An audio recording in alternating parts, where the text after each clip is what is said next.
السلام عليكم ورحمة الله وبركاته. أعوذ بالله من الشيطان الرجيم. بسم الله الرحمن الرحيم. يا أيها الذين آمنوا لا تكونوا كالذين كفروا وقالوا لإخوانهم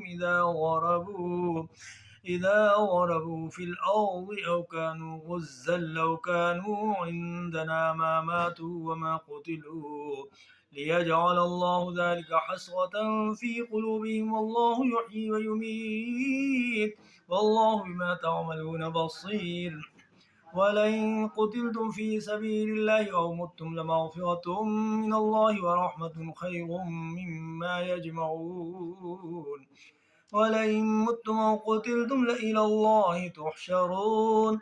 فبما رحمة من الله لنت لهم ولو كنت فظا غليظ القلب لانفضوا من حولك فاعف عنهم واستغفر لهم وشاورهم في الأمر فإذا عزمت فتوكل على الله إن الله يحب المتوكلين.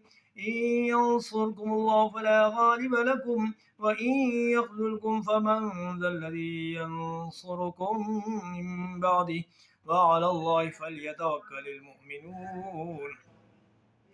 وما كان لنبي أن يغل ومن يغل يأت بما غل يوم القيامة ثم توفى كل نفس ما كسبت وهم لا يظلمون. أفمن اتبع رضوان الله كمن باء بسخط من الله ومأواه جهنم وبئس المصير. هم درجات عند الله والله بصير بما يعملون. لقد من الله على المؤمنين إذ بعث فيهم رسولا من أنفسهم يتلو عليهم آياته ويزكيهم ويعلمهم الكتاب والحكمة وإن كانوا من قبل لفي ضلال مبين. أولما أصابتكم مصيبة قد أصبتم مثليها قلتم أنى هذا قل هو من عند أنفسكم إن الله على كل شيء قدير. وما أصابكم يوم التقى الجمعان فبإذن الله وليعلم الذين نافقوا وقيل لهم تعالوا قاتلوا في سبيل الله أو ادفعوا قالوا لو نعلم قتالا لاتبعناكم هم للكفر يومئذ أقرب منهم للإيمان يقولون بأفواههم ما ليس في قلوبهم والله أعلم بما يكتمون.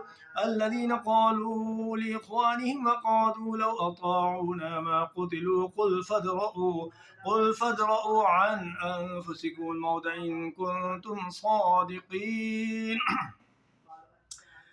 ولا تحسبن الذين قتلوا في سبيل الله أمواتا بل أحياء عند ربهم يرزقون فرحين بما آتاهم الله من فضله ويستبشرون بالذين لم يلحقوا بهم من خلفهم ألا خوف عليهم ولا هم يحزنون.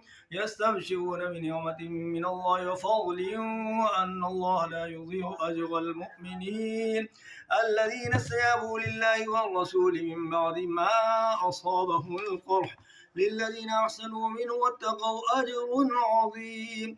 الذين قال لهم الناس إن الناس قد جمعوا لكم فاخشوهم فزادهم إيمانا وقالوا حسبنا الله ونعم الوكيل فانقلبوا بنعمة من الله وفضل لم يمسسهم سوء واتبعوا رضوان الله والله ذو فضل عظيم.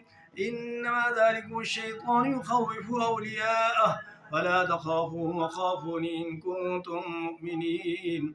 ولا يحزنك الذين يسارعون في الكفر إنهم لن يضروا الله شيئا يريد الله ألا يجعل لهم حظا في الآخرة ولهم عذاب عظيم.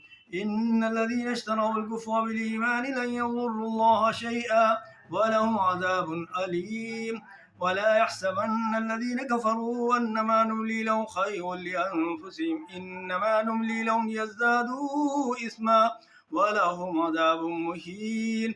ما كان الله ليذر المؤمنين على ما أنتم عليه حتى يميز الخبيث من الطيب وما كان الله ليطلعكم على الغيب ولكن الله يجتبي من رسله من يشاء فآمنوا بالله ورسله وإن تؤمنوا وتتقوا فلكم أجر عظيم ولا يحسبن الذين يبخلون بما آتاهم الله من فضله وخيرا لهم بل هو شر لهم سيطوقون ما بخلوا به يوم القيامة ولله ميراث السماوات والأرض والله بما تعملون خبير صدق الله العظيم.